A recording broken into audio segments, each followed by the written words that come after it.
How does Pinterest make money? What's their business model? Yeah, great question. So Pinterest, the way they make money is through advertising. So they have close to $2 billion in annual revenue. I know this one really well. And basically over 80% of revenue is from advertising. They have sponsored click-throughs as well if you want to buy a product. More importantly though, and the reason why it has a high market capitalization relative to revenue, the reason is because of the number of monthly active users. Now, when you invest in internet companies or any technology company that provides an online service, the most important thing we look at are subscribers. And there's a metric that we use on Wall Street called MAU. Okay, there's MAU and DAU. MAU stands for monthly active users. DAU stands for daily active users. And with Pinterest, they have close to 500 million daily active users. And so a lot of analysts like the company. A lot of investors love the company. I'm not an investor, but they like it because they have a large number of subscribers and they'll be able to monetize that later on. And a lot of people don't realize, but Facebook is so powerful, Meta now it's called. Facebook is so powerful that 40% of all people on this planet use at least one Facebook application every single month. That's unbelievable. So that's a massive MAU. So the population in the world is 8 billion. 40% of $8 billion is 3.2 billion. So Facebook's monthly active users amongst Instagram and their other properties like WhatsApp, etc., is 3.2 billion. It's unbelievable. Now, when it comes to Pinterest, I almost invested in the company. This is an embarrassing story, but I'm fully transparent as always. So it's back in 2012, January, when I worked in venture capital, and a lot of my friends and kids' friends were using Pinterest more than Facebook. And I was like, oh my God, this is graphical, this is visual, this is going to take off. And nobody could find the address for Pinterest in Palo Alto, sorry. And I saw a picture of the outside of the building. So I spent an entire day walking up and down close to University Street in Palo Alto. And I found the building. And I walked in and I met with the CEO founder, Evan Sharp, really nice guy.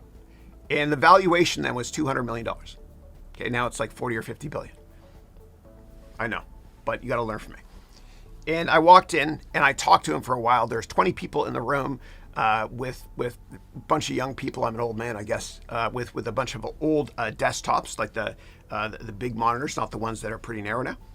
And I talked to Evan for ages. And I said, I'd love to invest in your company. And I said, I use Pinterest more and I use Facebook now, and so do my friends. And he was a nice guy. Evan Sharp, he said, I'm very humbled to hear that. Thank you, as he read my business card. And I tried my best to get into that deal, but unfortunately, Andreessen Horowitz, which is a great venture capital firm, beat me to it. And they invested at a $200 million valuation. I was literally like 1 or 2 days late. So that's a big miss for me. But the bottom line there is that whenever you invest in internet companies, okay, you got to always publicly and privately trade ones. You have to always look at the number of subscribers. Always. And when it comes to your business model, and I'll humbly help you build your business model in my MBA program if you want, because we have a venture capital boot camp. But when it comes to your business model, if you have an internet company, all people care about are a number of subscribers. And so I remember many years ago, I think it was Evan Spiegel, the founder of Snapchat, was up here in the Valley. And he was trying to raise money for Snapchat years ago. And he approached a lot of venture capitalists, not me though. And he asked them to invest in his company. And he explained the business model. And all the venture capitalists were like, that's ridiculous. Why would I want to take they're old people like me. They said to Evan, why would I want to take pictures of my children and then have those pictures disappear? This Snapchat thing doesn't make sense. And so they all passed in the deal. A couple of years later, Evan came back to the founder Spiegel of Snapchat, came back to the Valley. And he said, remember me, I'm back, I'd like to raise money and do a Series B now. And the same venture capitalist asked him, well, how many subscribers do you have? And he said 6 million. And the venture capitalists were like, oh my God, that's the best business model ever. So the bottom line there is when you look at internet companies, you want to look first at the number of subscribers, MAU and DAU. And if you have additional questions, please let me know. And thank you as always.